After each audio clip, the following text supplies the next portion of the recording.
সর্দার হযরত আজরাইল আলাইহিস সালাম কিভাবে ইবলিস শয়তানের জান কবজ করলেন, এই প্রশ্ন অনেকের মনে আসে। ইবলিস আদম সন্তানদের জন্মলগ্ন থেকে কিয়ামত পর্যন্ত মানুষকে পথভ্রষ্ট করে এসেছে।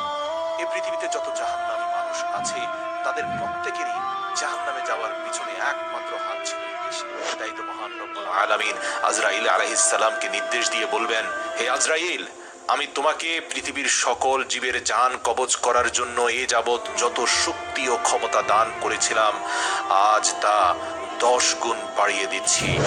যাও, দুনিয়া সৃষ্টির প্রথম থেকে পৃথিবী ধ্বংস পর্যন্ত সমগ্র জীবের জান কবজ করতে তুমি যত কষ্ট প্রদান করেছ, যতটা যন্ত্রণা দিয়েছ, তার 10 গুণ বেশি যন্ত্রণা দিয়ে আজ তুমি ইবলিসের জানকে কবজ করবে।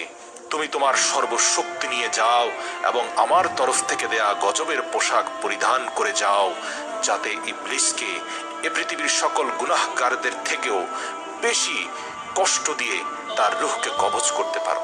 আল্লাহ পাকের আদেশে মালাইকাল মউত দোজখ থেকে 70,000 গজবের ফেরেশতা এবং অসংখ্য আগুনের শিকল নিয়ে ইবলিসের জান কবজ করার জন্য ছুটবেন। আর সেটা যদি কেউ দেখতো তাহলে দুনিয়ার যাবতীয় জিন মানব সাথে সাথে অজ্ঞান হয়ে যেত। হাদিসে এসেছে তারা প্রাণ ত্যাগ করত। এতটা ভয়ঙ্কর হবে ইবলিসের জান কবজের ঘটনাটি।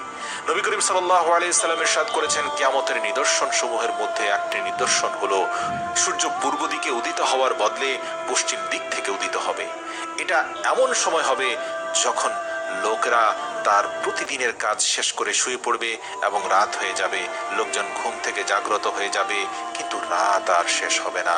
তখন লোকজন পেরেশান হয়ে যাবে, রাত কেন শেষ হচ্ছে না।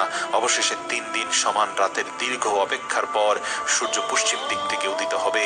কিছুক্ষণ থাকার পর সূর্য আবার পুনরায় ডুবে যাবে এবং তারপর আবার পূর্ব দিক থেকে উদিত হবে। এই দৃশ্য দেখে শয়তান চিৎকার করে কান্না করবে আর বিলাপ করতে থাকবে, কারণ ইবলিস বুঝে যাবে তার সময় এসে গেছে। জীবন ভর সে আদম সন্তানকে পদে পদে পথভ্রষ্ট করে এই পৃথিবীতে যে অনাচার অত্যাচার করিয়েছিল, মানুষের সরল সঠিক পথের বাঁকে বাঁকে পথভ্রষ্টতা ঢুকিয়ে দিয়েছিল, সকল পাপের কথা তার স্মরণ হবে এবং বলতে থাকবে, আমার মৃত্যু, হায় হায়, হায় হায় আমার মৃত্যু। ইবলিসের দলবল এই অবস্থা দেখে বলবে, আমরা তোমাকে সারা জীবন এমন বিলাপ করতে দেখিনি, তোমার আজকে কি হয়েছে? আমরা তো এখনো শক্তিশালী আছি। তখন ইবলিস শয়তান বলবে, অবশেষে পশ্চিমে সূর্য উদিত হয়েছে, এটা হচ্ছে আমার মৃত্যুর আলামত। একবার হযরত আদম আলাইহিস সালাম মালাইকাল মউতকে বললেন, ইবলিসের মৃত্যু কেমন হবে তা আমাকে একটু বোঝাও তো।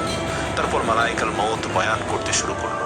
সে বয়ান করলো, এটা এতটা কষ্টদায়ক এবং এতটা ভয়ানক হবে। এবং যখন মালাইকাল মউত এর কিছুটা দৃশ্য আদম আলাইহিস সালামের সামনে উপস্থাপন করার চেষ্টা করলেন, আদম আলাইহিস সালাম তা শুনতে পারলেন না এবং দেখার সহ্য ক্ষমতা হলো না। তিনি বললেন, হয়েছে হয়েছে, বন্ধ করো, আমি আর পারছি না। হযরত আজরাইল আলাইহিস সালাম পাপাত্তা ইবলিসের জান কবজ করার জন্য তার পেছনে ধাওয়া করলে সে দ্রুত পালায়ন করে দুনিয়ার এক প্রান্ত থেকে অপর প্রান্ত পর্যন্ত ছুটাছুটি করতে থাকবে। আজরাইল আলাইহিস সালাম তাকে সহজেই ধরতে না পেরে রাগান্বিত হয়ে এমন ভীষণ হুঙ্কার ছাড়বেন, তখন যদি দুনিয়ার কোনো জিন মানব বর্তমান থাকতো, তবে সেই ভীষণ গর্জনের শব্দের ফলে সকলে মৃত্যুর মুখে পতিত হতো। পাপাত্তা ইবলিস ভয়ে দুনিয়ার এক প্রান্ত থেকে অপর প্রান্ত পর্যন্ত ছুটাছুটি করতে করতে অবশেষে ক্লান্ত হয়ে ক্ষত বিক্ষত হয়ে আদম আলাইহিস সালামের কবরের কাছে গিয়ে দাঁড়িয়ে বলতে থাকবে, হে আদম, তোমার জন্যই আজ আমার এই দুর্দশা। তোমার প্রতিহিংসা প্রদর্শনের কারণে আমার আজ এই দুর্দশা। আমি তো কত মহৎ মাখলুক ছিলাম, আল্লাহর আশিক ছিলাম, অথচ তোমার শ্রেষ্ঠত্ব সহ্য করতে না পেরে আজ আমার এই দুর্দশা। এবং যেখানে তার মৃত্যু নির্ধারিত সেখানে গিয়ে ইবলিস আশ্রয় পড়বে। সেই জায়গাটি আগুনের শিখার মতো লাল হবে, সেই স্থানে জাহান্নামের দৃশ্য ভেসে উঠবে। সেখানেই পৃথিবীর সকল প্রাণীর যত কষ্ট, যত পরিণাম, সবকিছু একত্রিত করে ইবলিসকে দেয়া হবে এবং ইবলিসের জান কবজের ঘটনাটা এতটা বিভৎস হবে যে মনে হবে পৃথিবীর বুকে যেন জাহান্নামের বীভৎস লীলা শুরু হয়ে গেছে। ঠিক এমন সময় আজরাইল আলাইহিসসালাম তার দলবল নিয়ে সেখানে উপস্থিত হয়ে তাকে অগ্নির জিঞ্জিরায় আবদ্ধ করে সহস্র প্রকারের আযাবের সঙ্গে তার রূহ কবজ করবেন। তারপর মালাইকাল মাউত আল্লাহ রাব্বুল আলামিনের আদেশে যাবতীয় ফেরেশতার জান কবজ করবেন। তখন আদম আলাইহিসসালাম এবং হাওয়াকে বলা হবে, তোমরা তোমাদের শত্রুর দিকে তাকিয়ে দেখো, কত কঠিন বিপদের মধ্যে তারা পতিত হয়েছে, মৃত্যুর মতো যন্ত্রণা, মনের জ্বালা সে ভোগ করছে। তখন আদম এবং হাওয়া আলাইহিসসালাম উঁকি মেরে তাকিয়ে তার কঠিন শাস্তি এবং মৃত্যুর যন্ত্রণা অবলোকন করবে এবং বলবেন, হে আমাদের প্রতিপালক, আপনি আমাদের উপর আমাদের নিয়ামত পরিপূর্ণ করেছেন। যুগ যুগ ধরে পাপিষ্ঠদের মৃত্যু এমন নরক যন্ত্রণার মধ্যেই হয়ে থাকে। ফেরাউন, নমরুদ, আবু জাহেলের মতো যারা এই দুনিয়ায় ইবলিসের অনুসরণ করেছে, আল্লাহ রাব্বুল আলামিন তাদেরকেও বেইজ্জতির মৃত্যু দিয়েছেন।